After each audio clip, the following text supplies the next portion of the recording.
one of nature's masterworks, the ultimate long-distance athlete. At full speed, it uses less energy than any animal its size.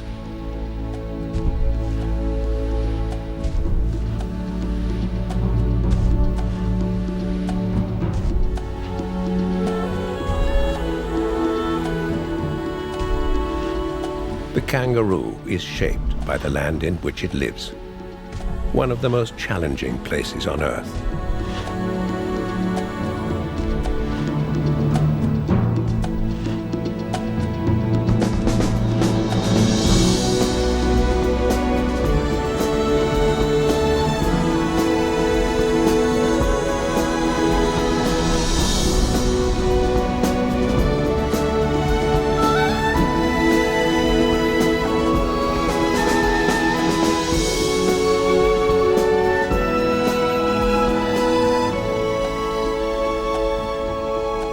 Australia is a vast, ancient, weathered land, isolated from all others for 40 million years.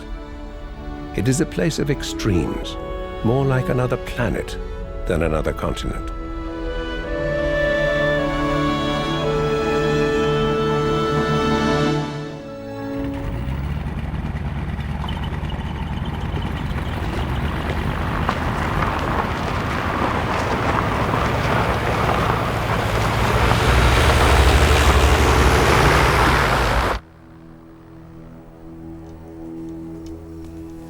Traveling over Australia's 3 million square miles is like crossing an ocean of dry land.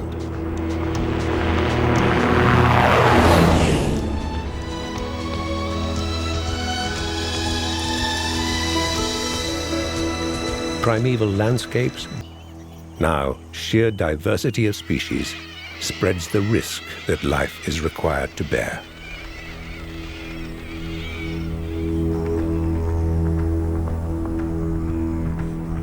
The story starts millions of years ago, when Gondwana, the great supercontinent, began to break apart. Africa, South America, and India were formed, but Australia and Antarctica were still joined as one last giant land, forested and lush.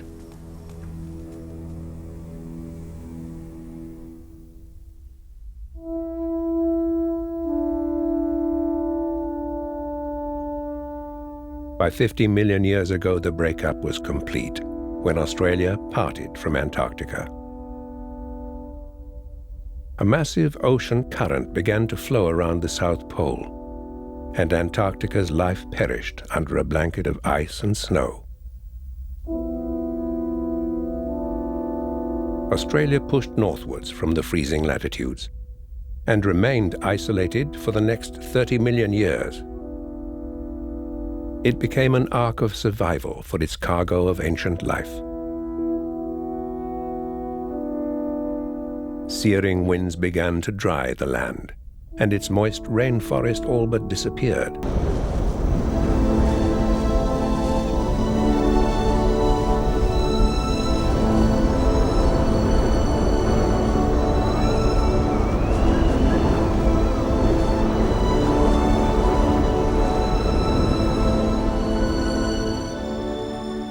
Today, Australia is the Earth's flattest continent.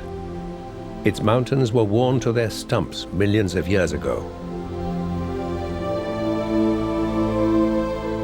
The Nullarbor Plain, on its southern coast, has the world's longest unbroken coastal cliffs.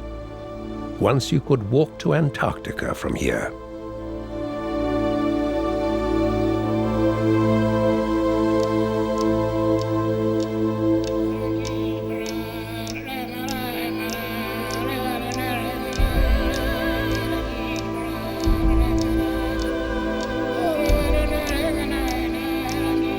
If the dry outback is a land ocean, these parallel sand dunes are its waves. Stretching beyond the horizons, they cover nearly half the continent.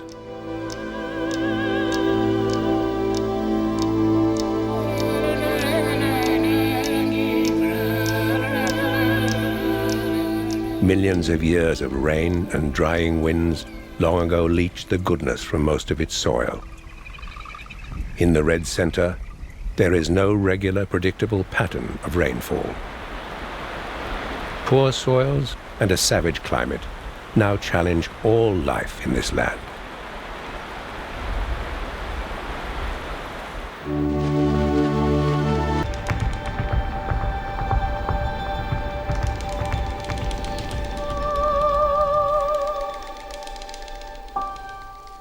For years on end, much of the Australian inland receives little or no rain.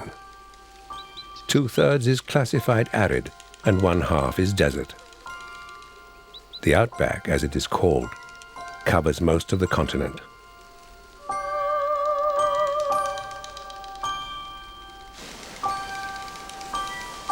By rights, nothing should live here. This ought to be a lifeless wasteland. But it is not. The closer we look, the more we find that some of Australia's forest inhabitants have met the desert's challenge with subtlety and resource. Now a diverse underworld of ants, rodents, marsupials and reptiles are among the most successful desert dwellers on Earth. By day, most life in this land ocean is hidden beneath the surface.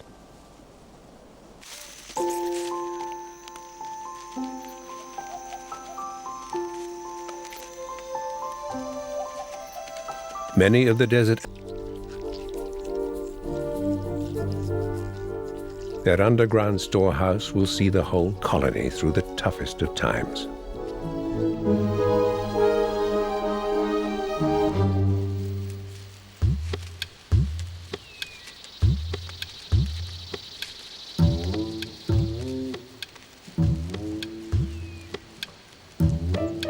Arid Australia is the land of the lizards.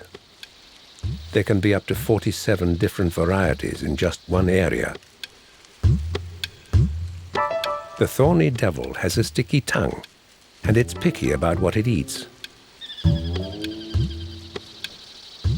Out here, black ants are one food that never runs out.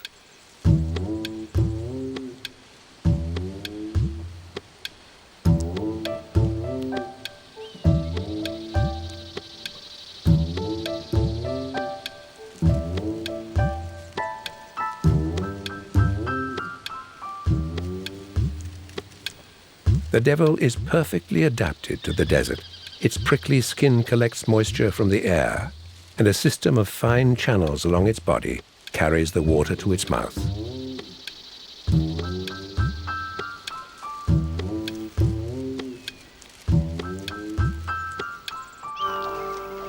Thrive today.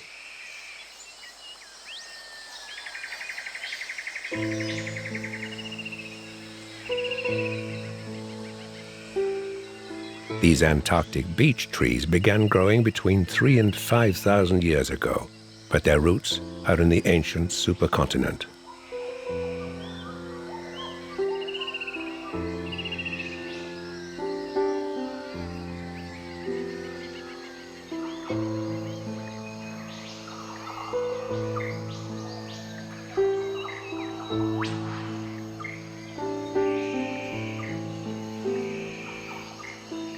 Most of Australia's native plants and animals began to evolve in wet, cool forests like these.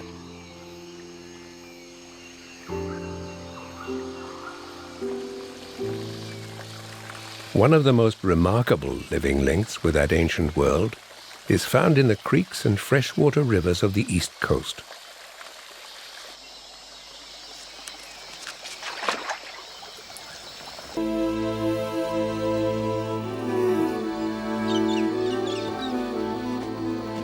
Surviving kangaroos will either move to new territory in search of food or batten down near remaining waterholes while at least some grass remains.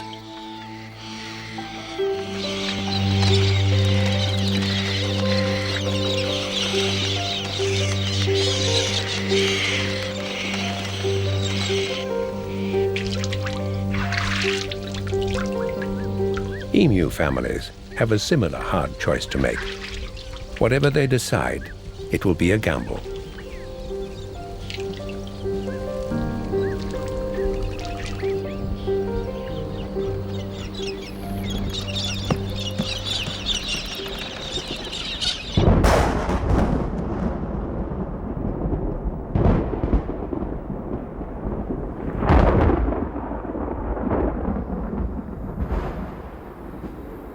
Relief from drought is unpredictable and often arrives a long way from where it is needed. Each year, the tropical wet season brings storms and flooding plains. In 6 months or more, it may reach the center of the continent.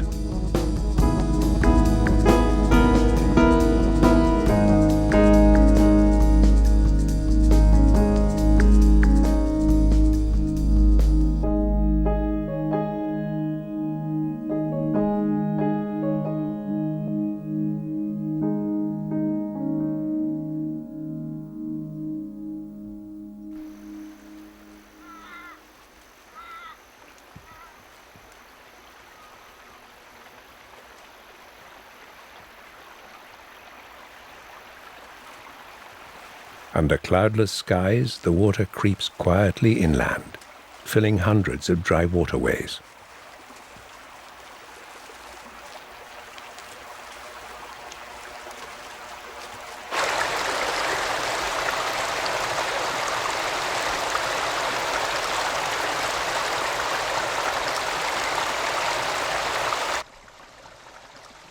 In dry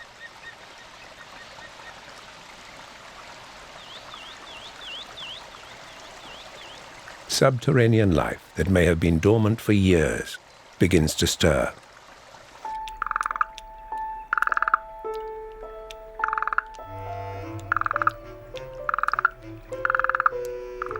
Stimulated by seeping water, the burrowing frog awakes from its long sleep. Carefully, it parts the membrane that has kept it moist through the drought.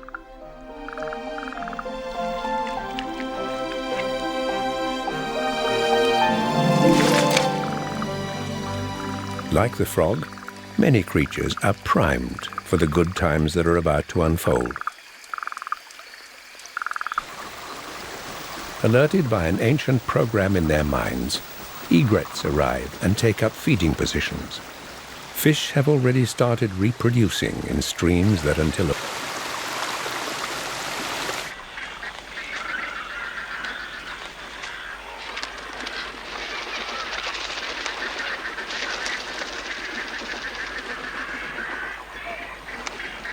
thousands of water birds join in a frenzy of feeding and breeding that may happen only once or twice in a decade.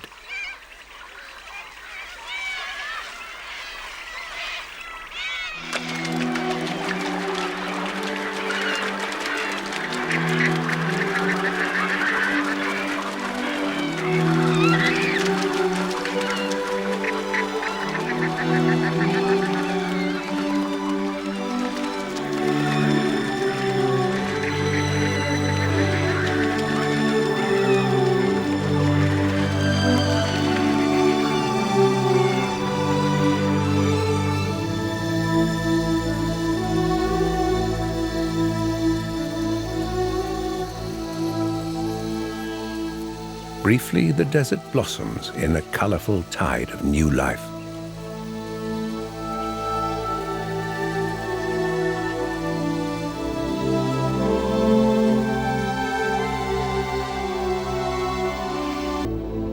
The earth and blasting sun suck away at the stagnant pools where life, newly born there, is on borrowed time.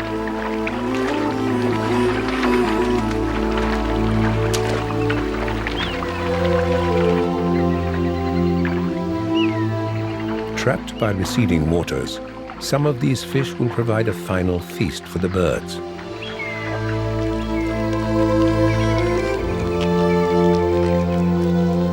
Millions more will return to the mud of the riverbed, enriching it for the next generation.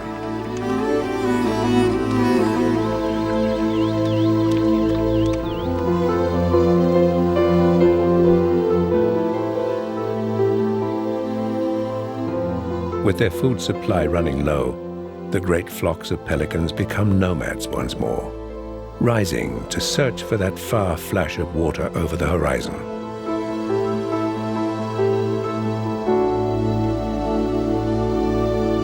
Those who have left their run too late go back into the earth.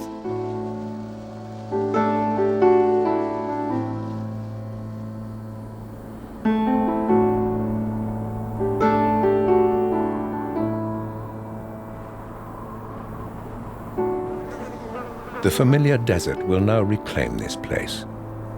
Suns will scorch it. Winds will dry it out.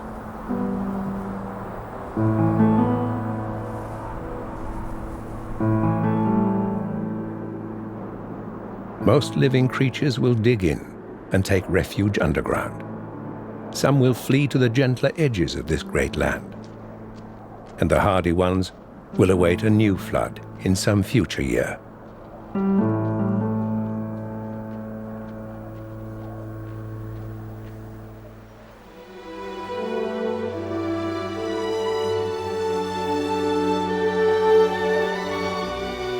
In Australia, life has struck an unlikely deal with an uncertain climate.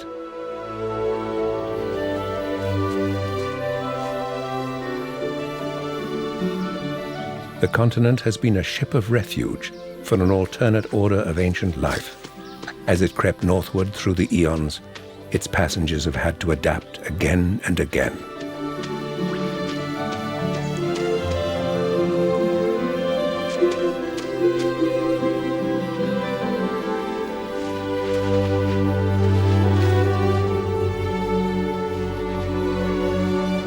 In this land beyond time, life has learned to ride out the hard times and flourish in the good times. Far more than merely surviving, life has triumphed in Australia.